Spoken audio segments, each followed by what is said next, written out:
Hola, profes, bienvenidos a este espacio donde hablamos de temas educativos, temas de actualidad, de innovación y de herramientas que facilitan nuestro labor docente. Hoy vamos a hablar de un tema que sigue generando muchas dudas, la nueva escuela mexicana. Cómo planear, cómo evaluar, cómo hacer que realmente funcione en el aula. Y para despejar todas estas dudas tenemos en esta ocasión a un experto en el tema. Me refiero a nuestro asistente educativo, nuestro asistente de inteligencia artificial, el profe. Bienvenido. Presentando un nuevo formato que realmente me tiene muy emocionado y muy nervioso porque es la primera vez que realizamos ese tipo de grabación. Y para despejar estas dudas que les decía, tengo como invitado, por eso soy nervioso, a un experto en el tema. Me refiero a nuestro asistente educativo, el profe. Bienvenido. Muchas gracias, profe. Es un honor estar aquí en este nuevo formato. No te preocupes por los nervios, seguro va a salir excelente. Hoy vamos a hablar de la nueva escuela mexicana, un modelo que ha generado muchas dudas, pero que también abre la puerta a una educación más significativa y contextualizada. Ok, la nueva escuela mexicana busca romper con la enseñanza fragmentada por asignaturas y propone un enfoque interdisciplinario y comunitario basado en la integración de conocimientos a través de los campos formativos. ¿Qué significa eso para los docentes? ¿Me podrías decir? Por supuesto, profe.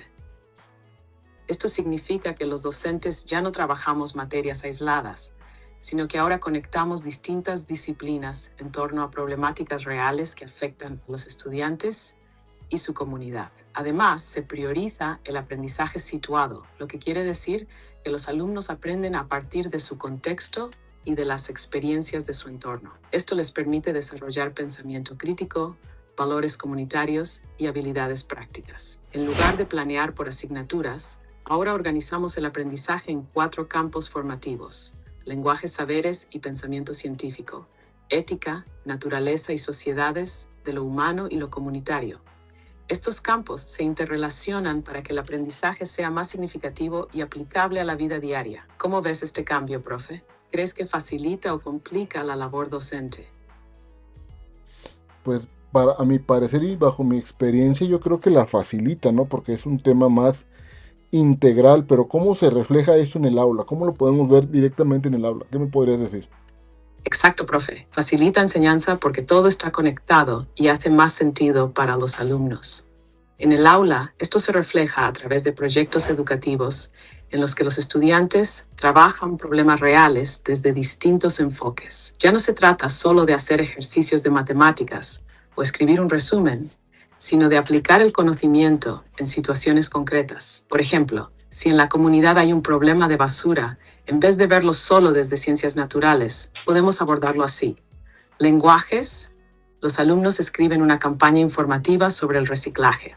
Saberes y pensamiento científico: investigan los efectos de la contaminación y experimentan con materiales reciclables. Ética, naturaleza y sociedades: reflexionan sobre el impacto ambiental y social de la basura, de lo humano y lo comunitario. Organizan una jornada de limpieza a la comunidad. Todo esto se planea en colectivo y se vincula con los ejes articuladores, como el pensamiento crítico, la vida saludable y la apropiación cultural a través de la lectura y la escritura. Así los alumnos aprenden haciendo, reflexionando y colaborando, lo que hace que su aprendizaje sea más significativo y duradero. ¿Cómo te imaginas aplicándolo en tu escuela, profe? Pues sin duda, como lo menciona, sí es más dinámico, más práctico, más estructurado y sobre todo más integral, pero la nueva escuela mexicana llegó para transformar la educación, pero muchos docentes siguen con dudas, como por ejemplo, cómo se estructura, qué cambia en la planeación. ¿Me podrías decir cuáles son los aspectos claves que todo docente debe conocer sobre la nueva escuela mexicana? Claro, profe. Los aspectos clave que todo docente debe conocer sobre la nueva escuela mexicana son los siguientes. 1. Cambio de asignaturas a campos formativos. Ya no trabajamos materias aisladas, sino que agrupamos los contenidos en los 4 campos formativos que mencionamos antes. Y A. Enfoque basado en proyectos y problemas reales. El aprendizaje se construye a partir de situaciones reales que los alumnos pueden analizar y resolver. Se fomenta la colaboración entre estudiantes y la comunidad. Planeación en colectivo. Los docentes ya no planean solos, sino en comunidades de aprendizaje, donde diseñan el programa analítico a partir del programa sintético. Evaluación formativa. Se prioriza la observación, las rúbricas, los portafolios y la autoevaluación en lugar de exámenes tradicionales. Y ejes articuladores. Los aprendizajes están atravesados por 7 ejes clave, como inclusión, pensamiento crítico, interculturalidad crítica y vida saludable. 6. Autonomía docente.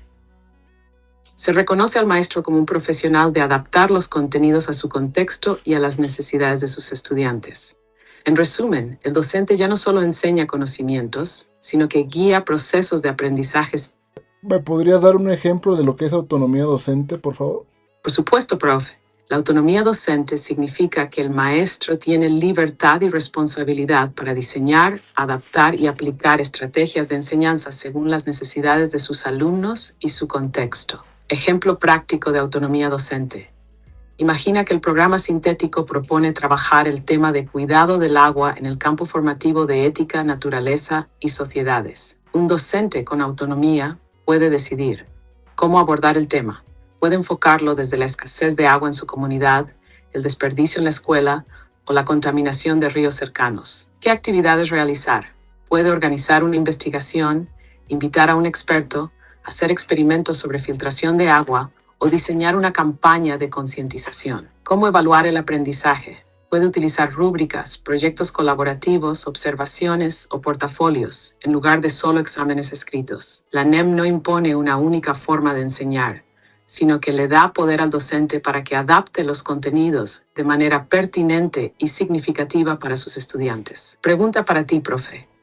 ¿Has sentido que en este nuevo modelo tienes más libertad para planear según tu grupo? Sin duda sí hay más libertad para planear, pero tenemos que vencer esa parte de la manera de actuar y pensar de las autoridades locales, que muchas veces los directores y supervisores no comprenden todavía que la autonomía docente nos da precisamente esa libertad, ¿no? Y nos quieren tener sometidos todavía con la situación de hacer cosas que ellos dictan y ellos indican. Es lo complicado en el tema educativo aquí a nivel nacional, que todavía hay cierta restricción para echar a andar la autonomía docente. Totalmente de acuerdo, profe. La autonomía docente es un derecho, pero en la práctica, muchas autoridades educativas aún tienen un enfoque tradicional y centralizado, lo que genera resistencia al cambio. ¿Qué podemos hacer como docentes? Conocer bien la normatividad. La NEM reconoce la autonomía docente y establece que el maestro puede adaptar su planeación según el contexto. Tener claro esto nos da bases para argumentar nuestras decisiones. Trabajar en colectivo. Si un docente impulsa cambios, puede ser difícil, pero si un equipo de maestros se organiza para planear juntos, es más fácil demostrar que la autonomía mejora el aprendizaje. Dialogar con directores y supervisores. Muchos desconocen el modelo o lo interpretan a su manera. Presentar evidencias de aprendizaje con estrategias autónomas puede ayudar a cambiar su percepción. Aprovechar los libros de texto. En los proyectos de aula y comunitarios, hay ejemplos de cómo aplicar la autonomía docente dentro del marco de la NEM. Pregunta para ti, profe. ¿Has encontrado alguna estrategia efectiva para dialogar con directores o supervisores sobre este tema? Sí, he encontrado, bueno, me he acercado, aunque no he tenido muchas situaciones ahorita problemáticas, pero lo que te comento es lo que he escuchado en redes sociales y he escuchado con mis colegas docentes respecto a esta situación, pero también hay otra duda que tienen muchos los compañeros docentes que quiero aprovechar para hacerte la pregunta aquí. ¿Cómo pueden los docentes trabajar en colectivo para diseñar su programa analítico? Porque ese es un problema que se tiene luego para diseñar programas analíticos en conjunto. ¿Cómo lo pueden hacer? ¿Qué nos sugieres? Buena pregunta, profe. El programa analítico es clave en la NEM porque permite aterrizar el currículo a la realidad de cada escuela. Sin embargo, trabajar en colectivo puede ser un reto si no hay una estructura clara. Pasos para diseñar el programa analítico colectivo. Y diagnóstico de la comunidad y los estudiantes. Analizar el contexto de los alumnos. Cuáles son sus intereses, problemáticas y necesidades. Identificar recursos y fortalezas de la comunidad para vincularlos al aprendizaje. Definir los contenidos a trabajar. Revisar el programa sintético y los PDA para identificar los temas clave. Acordar qué campos formativos se pueden integrar en un solo proyecto. Y es diseñar proyectos interdisciplinarios. Proponer una problemática o reto que los alumnos puedan investigar y resolver. Incluir actividades que relacionen varios campos formativos. Asegurar que el proyecto tenga un producto final significativo. Incorporar los ejes articuladores. Identificar cómo el proyecto fomenta inclusión, pensamiento crítico, igualdad de género, interculturalidad, etc. Bien. Establecer estrategias de evaluación. Elegir instrumentos como rúbricas, portafolios y observaciones. Definir momentos de evaluación formativa y cualitativa. C. Organizar el trabajo en el colectivo docente. Reuniones periódicas para diseñar, ajustar y mejorar el programa analítico. Distribuir responsabilidades. Cada docente puede desarrollar una parte y luego integrarlas. Socializar y retroalimentar. Compartir experiencias para mejorar el diseño. Ejemplo práctico. Si la comunidad enfrenta un problema de desperdicio de agua, el colectivo puede diseñar un proyecto donde los alumnos investiguen cuánta agua se gasta en su escuela y en casa. Saber y pensamiento científico. Escriban propuestas para reducir el consumo. Reflexionen sobre el derecho al agua y su impacto en la sociedad. Ética, naturaleza y sociedades. Organicen una campaña para concientizar a la comunidad de lo humano y lo comunitario. Pregunta para ti, profe. En tu experiencia, ¿qué dificultades has visto al intentar trabajar en colectivo con otros docentes? Las maneras de pensar, creo yo, son la formación que tiene uno como docente también influye bastante. La cultura, la perspectiva, la falta de información o la información errónea o la información interpretada al modo de cada quien, que es natural, ¿verdad? Pero son complicaciones que se tienen. Y bueno, también la falta de tiempo en las escuelas, porque realmente los consejos técnicos deberían de ser para eso, pero se está trabajando por orientaciones que nos envía la SED, la Secretaría de Educación Pública, que en algunos estados como la Ciudad de México ya cambió, pero en el tema, en nosotros o no, en otros estados de la República, todavía se siguen yendo por guías de trabajo en los consejos técnicos y eso resta tiempo porque hay que cumplir con las orientaciones o las guías que marca la autoridad. Totalmente de acuerdo, profe. Hay muchos factores que dificultan el trabajo en colectivo. Diferencias en la formación docente, interpretación individual de la NEM, falta de información clara y sobre todo la falta de tiempo en las escuelas. El problema del tiempo en los consejos técnicos. Tiene razón.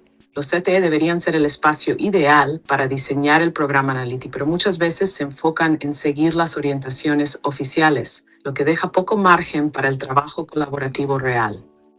¿Cómo podemos aprovechar mejor el tiempo para planear en colectivo? Proponer ajustes en los CTE. Si bien hay que seguir las guías de la SED, se puede negociar para destinar una parte del tiempo al diseño del programa analítico. Etiat SIPS. No todos los SENS tienen que hacer todo juntos. Se pueden asignar grupos de trabajo por campo formativo y luego integrar las aportaciones. Usar herramientas digitales. Un grupo de WhatsApp, Drive o documentos compartidos pueden ayudar a avanzar sin necesidad de reuniones largas. Aprovechar tiempos fuera del CTE. Aunque no es lo ideal, algunos docentes han encontrado útil organizar reuniones cortas antes o después de clase para dar seguimiento. Ejemplo práctico. Si el tiempo en los CTE es limitado, se puede hacer lo siguiente.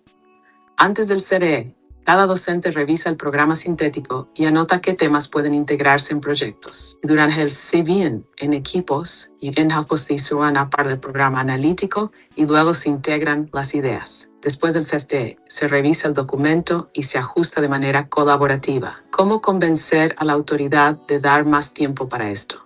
Presentando evidencias de que una planeación bien hecha mejora el aprendizaje. Demostrarse que la NEM cumplem implica argumentando que el tiempo invertido en planificación ahorra tiempo en la ejecución. Pregunta para ti, profe. ¿Crees que los docentes tienen interés en hacer este cambio o aún hay resistencia? Sí hay interés, pero uno de los mayores retos es la planeación docente, ya que no basta con poner actividades aisladas, ya lo sabemos muy bien que tienen que ir integradas en proyectos, ¿no? Ahora, para trabajar estos proyectos, ¿cómo se hace esto? Es la duda que tienen muchos compañeros docentes, el trabajar por proyectos. ¿Nos podrías decir cuáles son los pasos claves para diseñar una planeación efectiva en este modelo educativo? Por supuesto, profe. Diseñar una planeación efectiva en la nueva escuela mexicana significa trabajar proyectos interdisciplinarios que integren distintos aprendizajes en torno a una problemática real. Pasos clave para diseñar una planeación efectiva en la NEM. Definir el propósito del aprendizaje. ¿Qué queremos que los alumnos aprendan? ¿Cómo se relaciona con su realidad y contexto? Identificar los campos formativos. Seleccionar cuáles se pueden integrar en el proyecto. Elegir una problemática o reto debe ser significativo para el alumno y permitir captar varios aprendizajes. Ejemplo, si hay un problema de falta de áreas verdes en la comunidad, el proyecto puede abordar lenguajes, escribir propuestas para mejorar los espacios verdes, saberes y pensamiento científico, investigar el impacto de la vegetación en la calidad del aire, ética, naturaleza y sociedad, reflexionar sobre el derecho a ambiente sano, de lo humano y lo comunitario, organizar una jornada de reforestación, incorporar los ejes articuladores, cómo se fomenta la inclusión, el pensamiento crítico, la igualdad de género, etc. Diseñar las actividades deben estar organizadas en fases: indagación, análisis, acción, reflexión.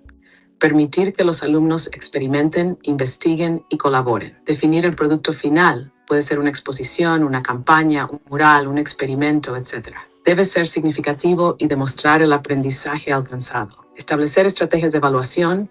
Usar rúbricas, portafolios, observación y autoevaluación en lugar de exámenes tradicionales. Ejemplo de planeación en la NEM. Proyecto Nuestro Barrio Más Verde.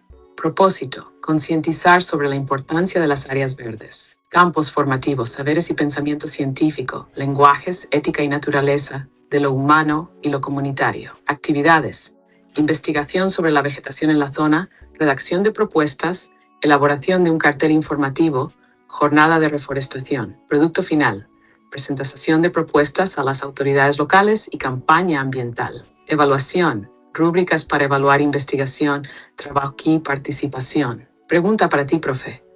¿Cómo crees que los docentes pueden empezar a aplicar esta metodología sin sentirse abrumados? Pues yo creo que restarle importancia al tema de cumplir con la currícula tal y como está plasmada en lo que es el programa sintético, porque realmente sí se dice ahí que se maneja el tema de que es obligatoriedad cumplir con la currícula, pero tenemos que tener en cuenta que el ritmo de los estudiantes, de los grupos, de las escuelas en cada uno de los casos es muy distinto y no presionarse con ese tema, ¿no? ¿Tú cómo ves? Totalmente de acuerdo, profe. Uno de los mayores errores que podemos cometer es ver el programa sintético como una lista rígida de temas que debemos cubrir sin considerar el contexto real de los estudiantes. La clave es equilibrar la currícula con la realidad del aula. La NEM nos da flexibilidad para adaptar los contenidos según el ritmo, los intereses y las necesidades de cada grupo. No se trata de correr para cumplir con todo, sino de asegurar que los aprendizajes sean significativos. El programa analítico nos da el poder de priorizar y organizar los contenidos de manera estratégica. Ejemplo práctico de adaptación sin presionarse. Si en el programa sintético dice que en esta fase se debe abordar el ciclo del agua, pero el contexto de los alumnos está más vinculado a problemas de sequía en la comunidad, podemos reformular la enseñanza así. En lugar de solo explicar el ciclo del agua, podemos investigar sobre la escasez en la zona. En vez de hacer un resumen teórico, podemos diseñar una campaña de concientización para el ahorro del agua. Si los alumnos avanzan más lento porque necesitan más tiempo para entender el tema, no pasa nada. Lo importante es que comprendan y apliquen lo aprendido. No se trata de cubrir la currícula, sino de grandes aprendizajes duraderos. Pregunta para ti, profe. ¿Crees que los docentes están listos para soltar esa presión y enfocarse más en el aprendizaje real? Yo creo que sí, pero obviamente necesitamos darle más tiempo a los compañeros docentes y las autoridades para que nos acostumbremos a que este modelo educativo es un modelo de fondo, ¿no? No es una cuestión únicamente maquillada o temas laborales como lo vimos en las reformas pasadas. Es cuestión de tiempo, pero también es cuestión de darle esa confianza al docente, porque históricamente se ha culpado al docente de los problemas educativos y la falta de calidad educativa en el país. Pero en este tema sí tenemos que meternos también al tema de las metodologías, que es muy importante saber conocer las metodologías. ¿Qué nos puedes decir de las metodologías que propone la NEM? Exacto, profe. Es un cambio profundo que necesita tiempo, confianza y apoyo a los docentes, no solo exigencias sin herramientas. Metodologías clave en la NEM. La nueva escuela mexicana no solo nos dice qué añadir, sino cómo hacerlo a través de metodologías activas y participativas. SAWAR, aprendizaje basado en proyectos.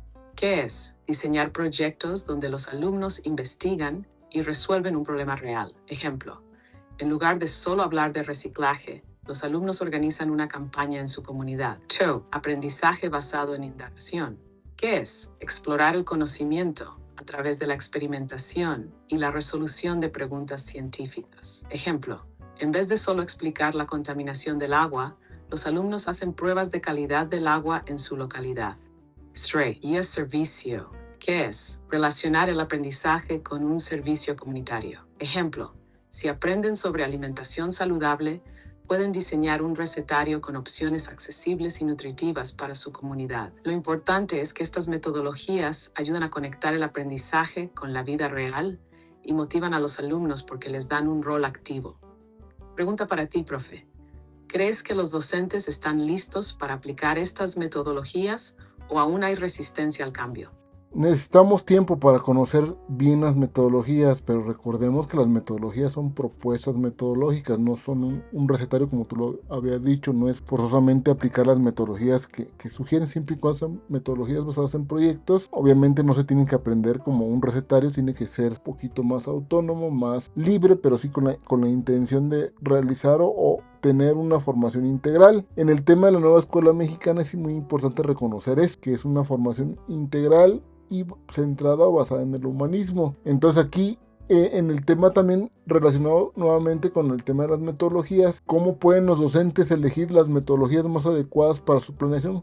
Muy buen punto, profe. Las metodologías son herramientas, no recetas rígidas. No se trata de aplicar un modelo por obligación, sino de elegir la mejor estrategia según el contexto y las necesidades de los alumnos. ¿Cómo elegir la metodología más adecuada para la planeación? 1. Analizar la problemática o tema del proyecto.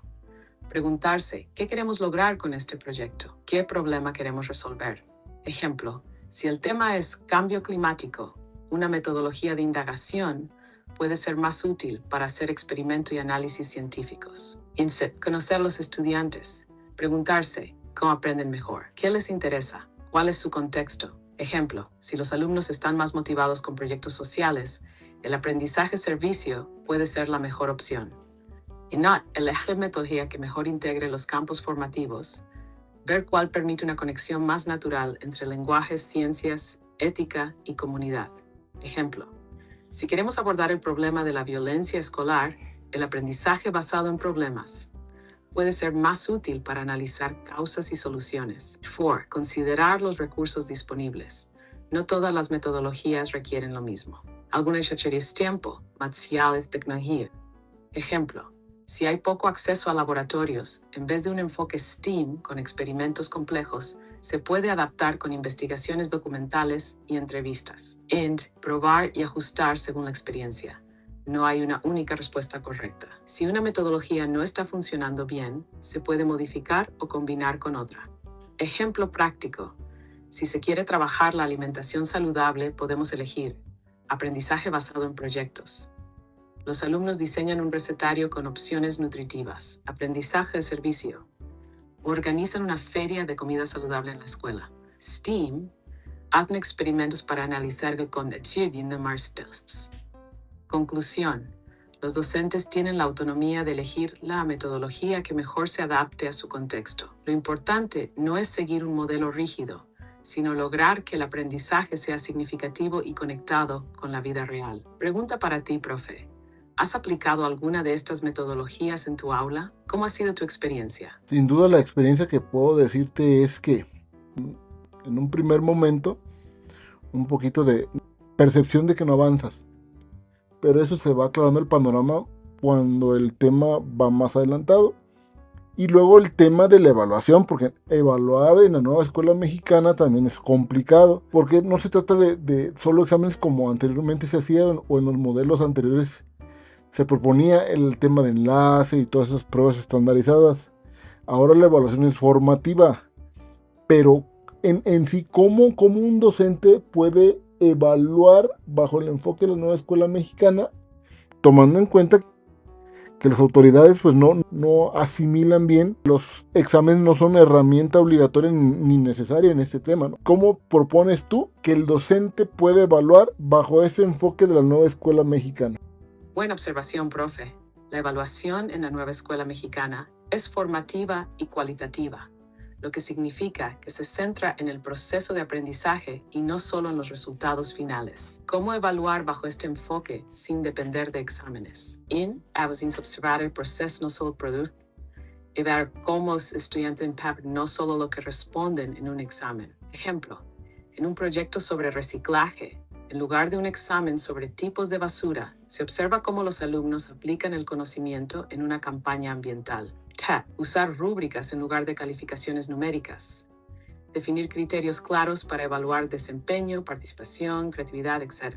Ejemplo, si los alumnos presentan un mural sobre derechos humanos, la rúbrica puede incluir claridad del mensaje, uso de información y 3. Aplicar la autoevaluación y coevaluación.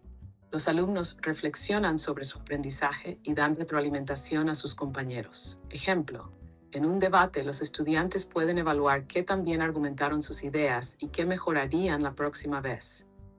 Usar portafolios de evidencias. Nos guardan registros de escritos, proyectos.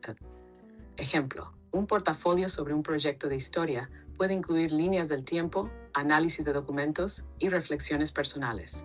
5. Implementar diarios de aprendizaje. Espacio donde los alumnos escriben sobre sus avances, dudas y experiencias. Ejemplo, en una investigación sobre el agua, pueden anotar qué descubrieron y qué más quieren aprender.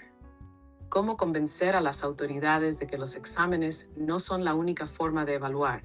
Mostrar evidencias del aprendizaje con rúbricas, portafolios y proyectos. Explicar que la evaluación formativa permite detectar avances y dificultades a tiempo. Comparar con modelos internacionales, donde los exámenes no son la única herramienta de evaluación. Conclusión.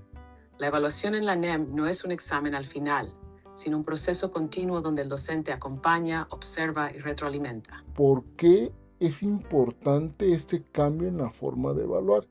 Para que le quede claro aquí a los compañeros docentes. Excelente pregunta, profe. Este cambio en la forma de evaluar es fundamental porque transforma el aprendizaje en un proceso real y significativo, en lugar de solo medir conocimientos de manera mecánica. ¿Por qué es importante la evaluación formativa en la NEM?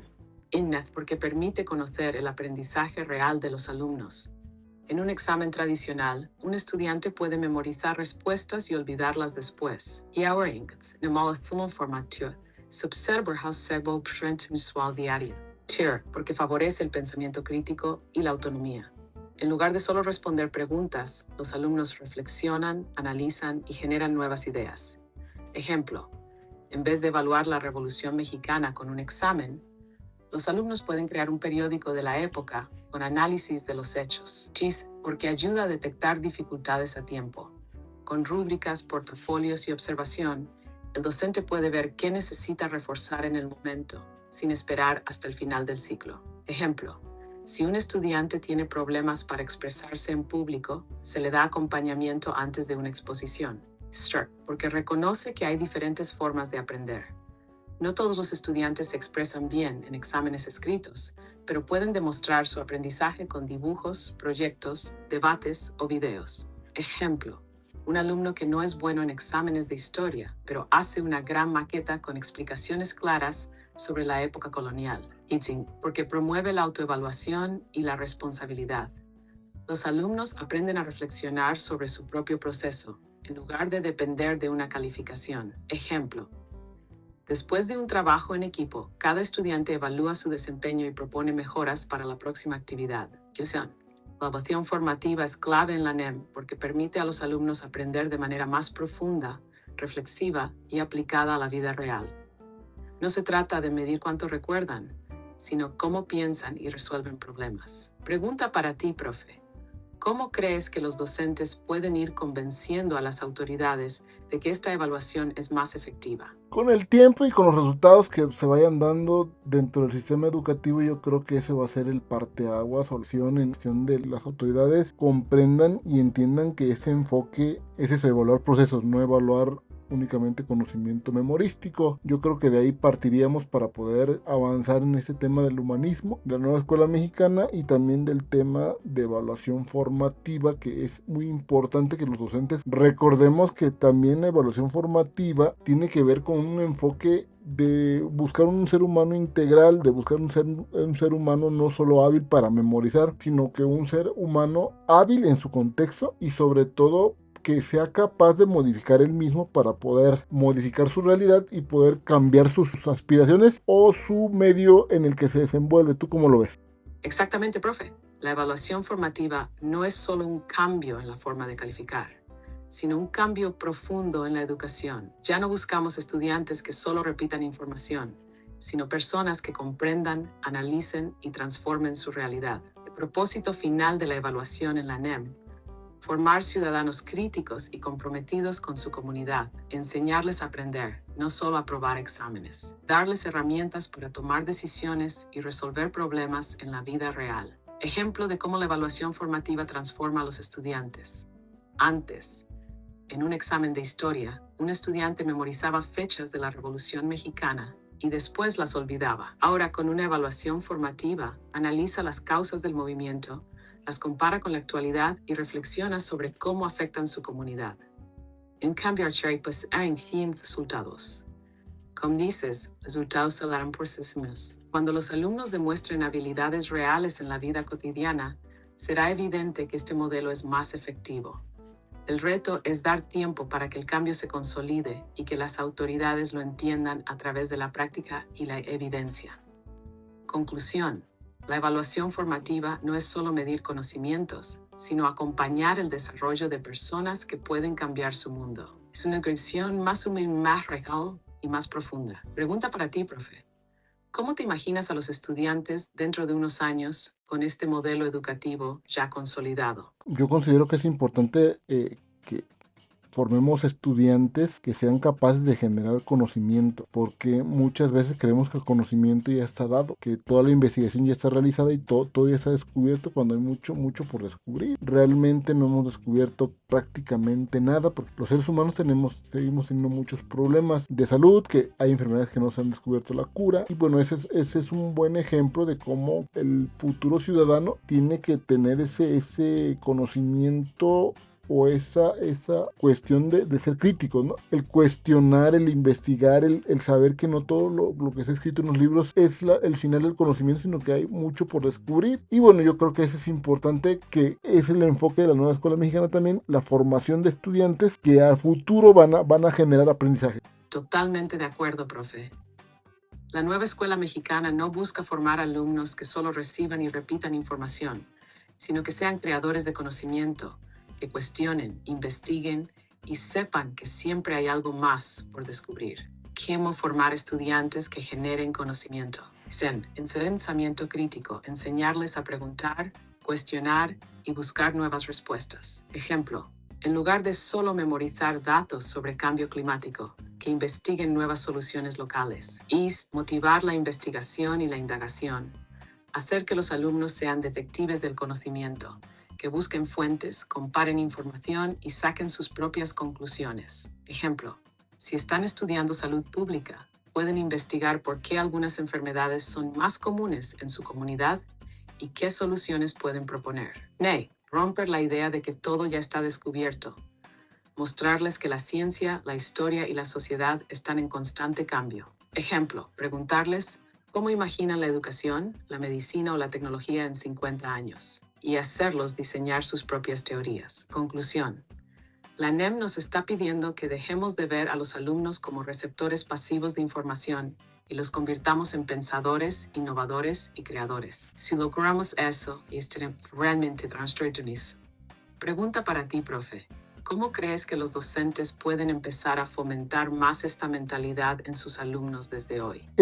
El generar también, el enseñar con pedagogía crítica, el docente tiene que ser crítico, el docente tiene que investigar, el docente tiene que buscar maneras alternas de poder aprender, porque los docentes históricamente nos hemos formado con medios de comunicación controlados. Y bueno, yo creo que esa es la parte, pedagogía crítica para los docentes, para generar aprendizaje crítico o conocimiento basado en la investigación, para poder despertar dudas, el aprendizaje que nos lleve a buscar, a investigar y a generar ciudadanos que no se queden con la información que está dada, puedan generar conocimiento nuevo. Te pido que te despidas también, te vayas despidiendo porque ya vamos a acabar esa entrevista que me pareció excelente. Totalmente de acuerdo, profe. Un docente crítico genera estudiantes críticos. No podemos formar alumnos que investiguen y cuestionen si nosotros mismos no investigamos, no cuestionamos y no buscamos nuevas formas de enseñar. La pedagogía crítica nos invita a romper con la enseñanza tradicional y a formar ciudadanos que no solo acepten lo que se les dice, sino que busquen nuevas respuestas, propongan soluciones y sean agentes de cambio en su comunidad. Cierre y despedida. Profes, la educación está cambiando y nosotros como docentes somos los primeros que debemos atrevernos a pensar diferente, a cuestionar lo establecido y a formar estudiantes que no solo memoricen, sino que transformen el mundo. Sigamos investigando, sigamos aprendiendo y sigamos enseñando con pasión. Gracias, profe, por esta increíble conversación. Y a todos los docentes acompañaron, sigamos en este camino de aprendizaje. Nos vemos en la siguiente. No olviden dejar sus comentarios y compartir este contenido con su colectivo docente. Hasta la próxima, profes. Ahí lo tienen, profes, ahí tienen al asistente educativo que no habla muy bien el español, habla más que nada de Spanglish, se le salen unas palabritas ahí en inglés, pero bueno, de forma sencilla, clara y explicada. El asistente educativo nos explicó, para la redundancia, es la nueva escuela mexicana, cómo se evalúa, cuáles son las características principales, y bueno, yo creo que con un lenguaje amigable. Te agradezco haber visto este video, es un nuevo formato, digo, de lo que se trata es de utilizar la inteligencia artificial también como medio para generar aprendizaje, para generar este tipo de charlas que nos pueden ayudar a reflexionar y a entender cuestiones de todos los temas, ¿no? Pero en este caso el tema educativo, que es de lo que se trata este canal. Te recuerdo que puedes ir a suscribirte, activar la campanita, apóyame suscribiéndote a este canal, compartiendo el contenido y bueno, de mi parte sería todo, nos vemos en la próxima, bye.